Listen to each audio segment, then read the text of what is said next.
Vox Hebdo sur Vox TV. Retour sur ce plateau pour la rentrée politique de l'UPADS. Congrès de son parti en 2025 pour un nouveau positionnement. Bien évidemment, l'activité phare de 2025 est la tenue du congrès du parti, plusieurs fois reportée pour les raisons largement expliquées et qui font foi. Plus qu'un simple renouvellement des instances, le congrès que nous souhaitons se tenir dans les conditions optimales sera un moment crucial en vue du repositionnement du parti dans le microcosme politique national, afin qu'il se donne une nouvelle fraîcheur et se lance à la reconquête de son espace de prédilection. Pascal Tatima-Biala n'a pas manqué de rassurer l'ensemble des militants que l'UPADS se porte bien malgré les tempêtes vécues en interne. L'année 2024 a vu ressurgir les vieux démons de l'UPADS par des actes qui ont fortement entamé sa cohésion interne. Heureusement, contre les prédictions des piètres oracles, le gouvernement a été bien tenu, évitant au parti le naufrage que les oiseaux de mauvais augure prédisaient inlassablement. Par conséquent, il revient aux militants, juges objectifs de l'action du parti, d'infliger à ces derniers la sanction qu'ils méritent. Par rapport à l'actualité liée au conflit RDC-Rwanda, l'UPADS a affirmé son soutien aux autorités de Kinshasa et condamne toute forme d'agression. L'UPADS qui fait donc sa sortie politique et médiatique. Alors, Guy Benoît, comment appréciez-vous cette sortie de l'UPADS?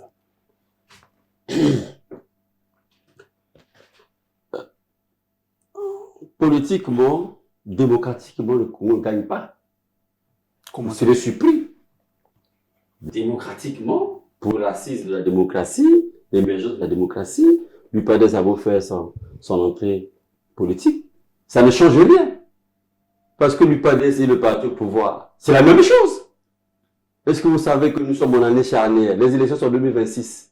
Un parti qui veut gagner. Est-ce que c'est en ce moment, en 2025, en novembre, qu'on va faire un congrès? Imaginez-vous que le secrétaire général, qui maîtrise bien le parti, et toutes les instances, et tous ceux qui gèrent avec lui, qui maîtrisent le parti, qui connaissent là où ils vont, se fassent relever. Donc, c'est les amateurs qui viendront pour changer la donne. Comment ça va se passer? Comment ils vont affronter les épreuves de 2026? Vous voyez, ça, c'est des simulacres pour moi. Politiquement, ça ne devait pas se passer maintenant là. Il a ajourné ça pour il a ajourné pour affronter d'abord les épreuves, moi je crois. S'ils pensent qu'ils sont politiquement adversaires du parti au pouvoir. Parce qu'on le fait, ça veut dire quoi? On va relever des gens qui ont déjà acquis une expérience, qui ont déjà une vision. Parce que quand on va au congrès, c'est pas pour caresser ceux qui ont géré dans le sens du poil. Déjà, en interne, ils ont des situations. Bon, heureusement qu'ils commencent déjà à avertir comme s'il ne va pas inviter ces gens-là, puisqu'ils méritent, tous les dissidents méritent la sanction. Hein, il faut qu'on leur refuse la sanction. Ça veut dire qu'ils ne viennent pas au congrès. Mais si ces gens-là devaient venir au congrès, c'est pas pour le garder. C'est pas pour le garder. Bon, maintenant, comme ça, on peut relever un parti comment? Un parti qui veut gagner. Un parti qui a été un parti de gouvernement, qui a été le premier parti dans ce pays. Pourquoi la démocratie s'asseye avec l'UPADS? Je l'ai dit et je le dis toujours que l'UPADS, c'est la monture préparée par la mouvance pour aller plus loin ensemble. Ok. Et oui, mais moi je dis ça. Parce que ici, le sage a dit, qui veut aller loin, ménage sa monture. Mais le parti pouvoir nous a dit, allons plus loin ensemble. Mais avec quoi? Est-ce que c'est seulement avec les membres du parti, mais avec tous les Congolais, y compris l'UPADS qui met le dos, on monte, c'est la monture qui accompagne. Parce que jusqu'aujourd'hui, l'UPADS n'arrange pas la démocratie. C'est l'UPADS. C'est à cause de l'UPADS que la démocratie ne s'installe pas. C'est à cause de tous les partis d'opposition là que la démocratie ne s'installe pas. Vous avez su de combien de députés ils avaient? Aujourd'hui, ils en ont combien? On commence à négocier. Ils commencent à négocier. Donc, ils n'ont plus d'assises. Ils ont été laminés. Bon, faire la rentrée politique, c'est pour faire quoi? Vraiment, faire comme on fait là, politiquement, il y a quelle objectivité? D'accord, on va revenir à Albert, la sortie de l'UPADS. Comment appréciez-vous cette sortie? Non, mais il était temps que l'UPADS fasse entendre sa voix et essaie de retrouver une place, je dis pas sa place, mais une place sur l'échiquier national des partis politiques, parce que ça commençait déjà à sentir le roussi, à faire craindre une décrépitude totale d'un parti qui était crédité au départ de bonnes intentions, de bons atouts. C'est un parti, c'est le premier parti de l'opposition, mais qui a vu naître des furoncles en son sein, au point que, bon, il était devenu inaudible. Les congrès ont été annoncés, annulés, programmés pour plus tard, toujours plus tard. Là, donc, on nous dit qu'il se tiendra en novembre. J'ai entendu une parole, je ne sais pas très bien si c'est comme cela que je dois l'entendre, mais on a parlé de repositionnement du parti de l'UPADS. L'UPADS n'a pas à se repositionner, c'est un parti, comme l'a dit le confrère, un parti de gouvernement, un parti qui avait sur l'échiquier politique sa place, et sa place à elle, et pas à une autre. Donc c'est comme si, voilà, ils reconnaissent qu'ils ont perdu de l'espace, ils ont perdu, comment dire, l'élan qu'ils avaient au départ, puisque aujourd'hui nous avons la naissance de courants internes, nous avons de courants adverses et qui font la guerre au parti central, j'allais dire au tronc central de ce parti de Pascal Lissouba, avec férocité. Je me demande si en novembre, ce que le congrès va sortir, va mettre sur la table, c'est un schéma d'apaisement, un schéma de réconciliation, ou au contraire, toujours donc la guerre entre... Oui, est-ce que on peut, comme l'autre, comme Guy Benoît a dit, est-ce que le congrès vient trop tard par rapport à l'échéance de 2026? Moi, je trouve qu'il vient trop tard. Et puis, vous savez, donc, si on le tient en novembre, les élections présidentielles auraient lieu en mars. Ça fait un tout petit peu court, effectivement. Et d'autant que jusqu'à maintenant, voilà, en mai-juin dernier, j'ai rencontré plusieurs tenants dans le cadre de mon travail, tenant des nouveaux courants qui naissent et qui eux aussi se préparent donc à la guerre. Alors, si il y a un congrès qui doit 3 mois plus tard déboucher sur une lutte contre le parti au pouvoir, et que en même temps celui qui était parti de l'opposition développe des luttes internes féroces, je ne sais pas quel est le but visé. Est-ce l'échec dans les déchirements ou la victoire dans l'apaisement? Je ne sais pas. Donc moi je trouve que c'est trop tard, effectivement. Ok, Prince, l'appréciation, comment avez-vous apprécié la sortie de l'UPADS? Vous aussi, vous êtes du même côté que les deux autres, ou vous avez d'autres appréciations? C'est pas la question d'être du côté ou de ne pas être du côté, mais ce qui est sûr, c'est que quand on voit ceux qui dirigent l'UPADS, il est chef de file de l'opposition. Chef de file de l'opposition, oui. Si je ne me trompe pas, depuis 2016. Après les élections de 2016 et en 2026, il y aura les élections. Donc ça fait 10 ans. Et c'est lui qui est chef de file de l'opposition, il veut encore se repositionner. Donc on met en cause sa place de chef de file de l'opposition. Parce que s'il est chef de file de l'opposition, parce qu'il incarne cette opposition. Mais il veut encore se repositionner. Et à quand? Et pour aller affronter quel candidat? Je crois que, d'abord, la personne de Pascal Tassima-Biala n'est plus crédible au sein de l'UPADS. C'est pas pour la première fois qu'on le dise. D'abord, lui-même, je sais pas ce qu'il veut réellement de ce parti. Et je peux toutefois déduire, c'est la vision et même l'idée de tous les partis africains quand le leader meurt et on ne fait que on joue au second plan. Oui, pourquoi Pascal Tassima-Biala n'est plus crédible? Pascal Tassima-Biala n'est plus crédible parce qu'il est d'abord rejeté au sein de son propre parti. Il est d'abord mis en minorité au sein de cette formation politique. Si il pouvait aller dans un congrès d'une manière impartiale, je crois pas qu'il sera réélu. Pourquoi je le dis? D'abord, lui-même, il traite les autres des vieux démons. Si ses anciens collègues, ses anciens collaborateurs deviennent des vieux démons, des oiseaux de mauvais augure. Déjà, vous comprenez de quel langage celui qui devrait rassembler, c'est lui qui devait rassembler les autres pour demeurer une force et attaquer la majorité présidentielle. La majorité présidentielle, on est en train de le constater, déjà c'est là. Il y a ceux qui traitent déjà du patriarcat, il y a ceux qui annoncent déjà leurs couleurs. Donc, vous comprenez, ils se préparent déjà pour 2026. Dans les différents départements, des messages sont déjà lancés.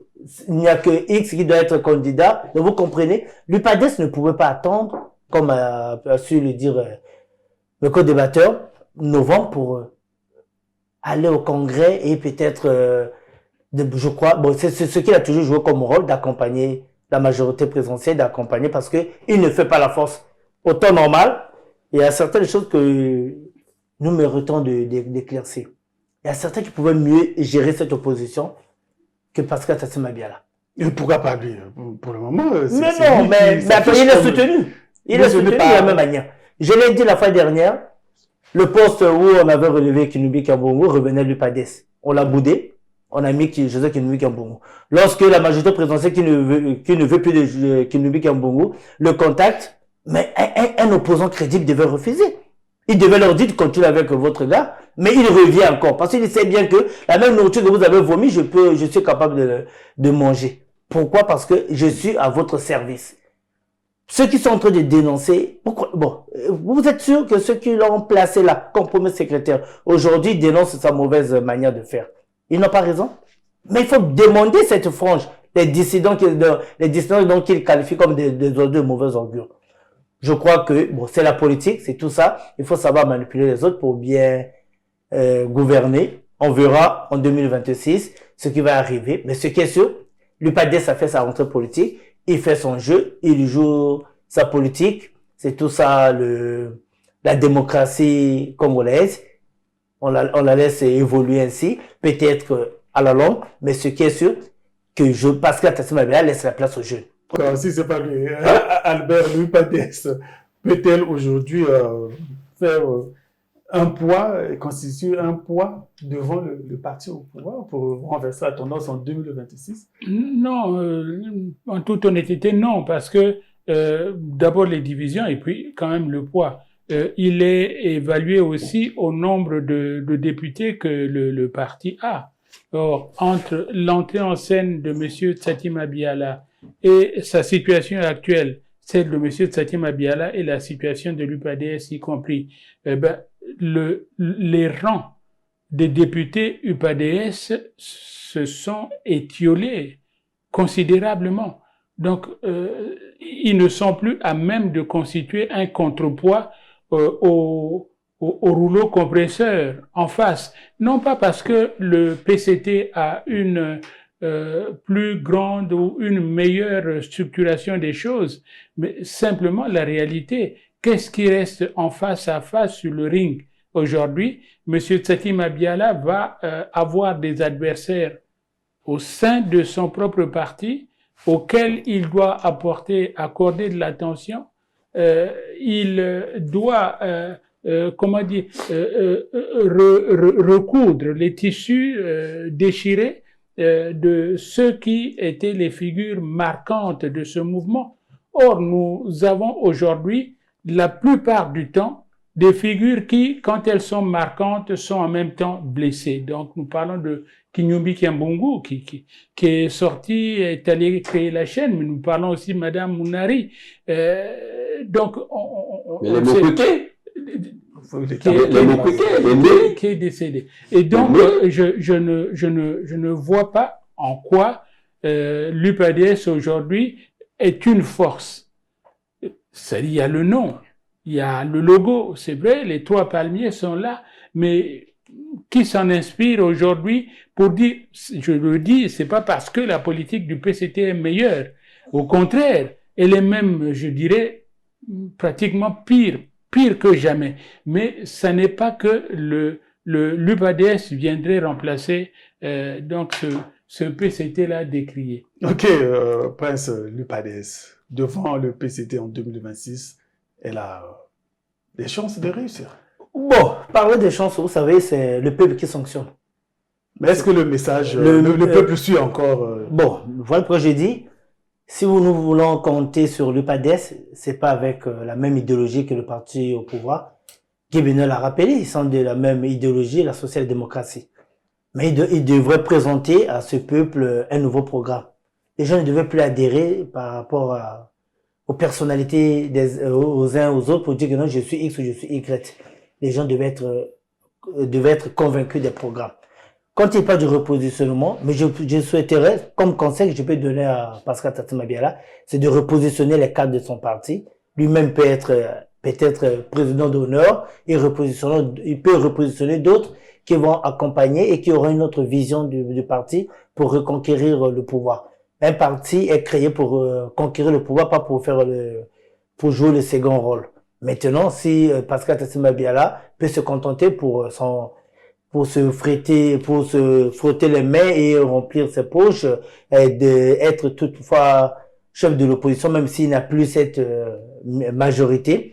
Mais ce qui est sûr, c'est de rafraîchir comme il le veut les cadres de son parti. Je l'ai dit, il y a aussi des jeunes qui ont du talent et qui peuvent apporter du son nouveau au sein de l'UPADES. Parce qu'on peut toutefois s'accrocher, mais quand vous n'êtes plus crédible, malgré votre insistance, donc c'est comme un roi qui n'a plus de royauté. Mais au lieu que nous puissions arriver là-dessus, c'est un parti politique, ils ont des gens qui peuvent toutefois repositionner, faire des alliances. Vous savez, si réellement ils veulent conquérir le pouvoir en 2026, ils doivent projeter des alliances. Au stade actuel, bon, ils parlent de renouvellement, le congrès, oui, mais le congrès c'est pour placer les proches. Chacun va occuper telle place. Bon, X c'est mal comporté, on l'écarte. Déjà, il voit les vieux démons. Il va écarter les vieux démons. Il va écarter les oiseaux de mauvais augure pour placer les siens. Je crois que c'est l'heure de projeter 2026 en face de lui. Il a la majorité présidentielle dans le parti principal et le PCT. Maintenant, s'il veut critiquer le programme du PCT, il doit emmener un autre programme. S'il veut critiquer la gouvernance du PCT, il doit emmener une autre idéologie, mais pas rester, demeurer comme l'accompagnateur ou celui qui poursuit l'œuvre amorcée par le PCT. Voilà pourquoi j'ai dit, c'est à lui de voir comment faire les alliances, mais les vraies alliances, mais pas les alliances pour l'intérêt de la majorité présidentielle. Sinon, là, il demeurera ce qu'il est et il va jouer le rôle de parti au pouvoir. D'accord. Guy Benoît, presse à parler des alliances. Alors, est-ce qu'aujourd'hui, peut-on penser que pour la réussite de l'opposition aux échéances électorales, il faut qu'un seul candidat de l'opposition? Bon, j'ai pas envie de dire ça, parce que je dis ceci politiquement, je ne crois pas que les autres qui s'appellent opposition croient que le PADES est à l'opposition. Rien ne demande que l'UPADES est encore à l'opposition. Pour le moment, c'est lui le chef de l'opposition. Mais oui, mais sauf que c'est le nom qu'on lui colle. C'est l'identité qu'on lui fait porter.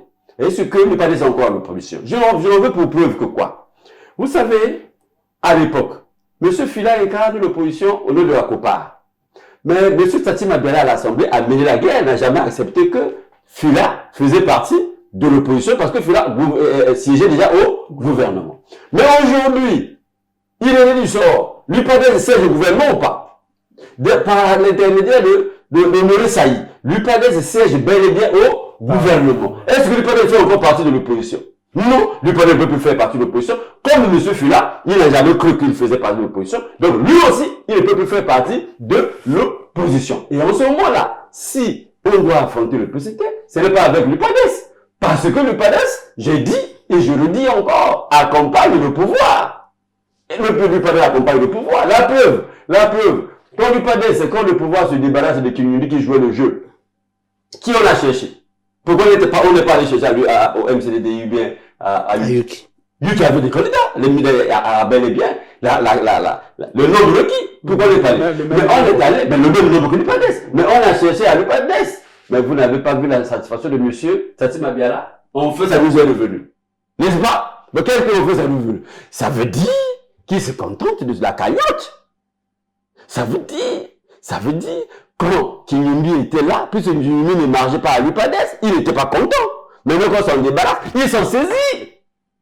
Ça, vous l'avez bien vu. Lui, il était très content de recevoir ce poste-là. Mais est-ce que dans un régime démocratique, on peut se faire placer par le parti au pouvoir? Est-ce qu'on peut accepter ça? Mais ça devient la compromission. C'est vrai qu'il peut y avoir des compromissions sur les sujets. Mais attends, mais les oppositions, c'est ceux qui ne sont pas parlementaires, par exemple. C'est tellement ceux qui ne sont pas au Parlement, c'est les opposants. Mais ceux qui sont au niveau du Parlement, ceux qui sont engraissés par le pouvoir, en quoi ils sont à l'opposition? Ceux qui sont engraissés par le pouvoir, en quoi ils sont à l'opposition? Ceux qui ils ont tous la même idéologie. Et là, ils les démarquent. Et vous n'avez jamais suivi le discours de l'UPAD qui se démarque avec celui du PCT. Même si le pays nous propose des mesures à plus de 180 millions ici. Mais l'UPAD n'en parle pas. Mais ce n'est pas la social-démocratie. Dites-moi, est-ce que l'UPAD a à l'opposition en fonction de quoi? D'accord, Albert, l'UPADES n'est-elle pas à l'opposition? Bon, c'est-à-dire que c'est une question qui est posée à tous et chacun y répond à sa manière, avec sa verbe. Oui, c'est déjà prononcé. Ok. Bon, moi, je trouve que il y a quand même une matrice, une estampille, une marque qui reste de l'UPADES quelque part. Donc, les 3 palmiers dont nous avons parlé, au moins, ils sont là sur le principe d'avoir des partis qui se démarquent du PCT et qui font donc, est-ce qu'ils font semblant, est-ce qu'ils font sérieux, je ne sais pas, mais nous verrons en mars de l'année prochaine qui est qui. Qui est qui? Parce que pour le moment, donc, chacun joue le jeu. Nous sommes Congolais, nous savons qu'est-ce qui se passe donc dans les coulisses, etc. du pouvoir. Et chacun joue des coudes pour être là, bien placé sur la photo, et à la fin du mois, donc, recevoir la bonne cagnotte. Alors, voilà. Ok, presse, bon, vous savez, il y a une adage qui dit... 2 personnes ne peuvent pas s'entendre, ne peuvent pas marcher ensemble si ne s'entendent pas. Ouais. Donc, gouverner, c'est prévoir. Si le PCT et la majorité présidentielle veulent gouverner, et ils ont à leur côté cette vision de prudence, avec qui marcher, avec qui collaborer. Dire que l'UPADES n'est pas à l'opposition, non, l'UPADES à l'opposition. L'UPADES à l'opposition, je ne dirais pas que l'UPADES ne joue pas le vrai rôle de l'opposition, mais l'UPADES accompagne la majorité dans sa manière de faire. Qu'elle soit bonne ou mauvaise, nous pouvons toutefois la décrier, mais lui qui incarne cette opposition, il se dit satisfait de cette position. Mais ce qui est sûr, il s'entend avec le PCT. On a déjà beau décrier les actes, parce qu'on peut bel et bien dire que l'UPADES n'incarne pas comme telle opposition. Pourquoi? Parce que nous l'avons détaillé depuis la deuxième partie de cette émission par rapport à ces actes. On ne peut pas manger dans la même assiette avec la majorité présidentielle. Oui, c'est pour l'intérêt du pays, mais quand c'est pour l'intérêt du pays, donc on n'est plus de la même obédience. Donc, si on mange dans la même assiette, c'est que nous appartenons dans la même classe. L'UPADES et le gouvernement, ils ont un ministre. Ils sont l'UPADES ne pourra pas se démarquer pour dire que je ne suis pas comptable. L'UPADES est comptable. On a toujours dit qu'il est comptable. Dans la même, bon, là, ils ont fait peut-être, je dirais, semblant de ne pas voter le projet le budget 2025. Mais parmi les ministres, qui vont exercer dans ce budget, il y a le ministre de l'UPADES, qui est à la fois comptable. Donc c'est pour autant dire que c'est l'ironie. Qu'est-ce qu'on veut de la chose son contraire? Non. L'UPADES est comptable de tout ce que nous subissons. Est-ce qu'il y a l'électricité en permanence, l'eau en permanence, au-delà de dire l'UPADES est comptable? En 2026, il va accompagner et on va continuer dans le même rythme avec cette même position. Mais ce qui est sûr, comme conseil, pour terminer, je demanderai au leader de l'UPADES, qui est Pascal Tassimabé, je n'ai rien à voir avec lui, de laisser les jeunes de son parti, de continuer l'œuvre continuateur, comme on le dit, du professeur Pascal Lissouba, qui avait aussi une vision, mais lui, peut-être, il a montré de quoi il était capable. Les gens n'ont pas peut-être répondu ou n'ont pas adhéré à ce qu'il avait à faire, mais qu'il laisse aux autres de continuer. Peut-être qu'ils auront quelque chose de nouveau. Ok, merci beaucoup, merci. c'est le dernier mot de Prince Honneur qui conseille aux leaders de l'UPADS de faire place aux jeunes pour que les jeunes puissent prendre le relais. Merci d'avoir été avec nous. Fin de cette émission. Restez en compagnie des programmes de Vox TV. Au revoir à tous. À dimanche prochain.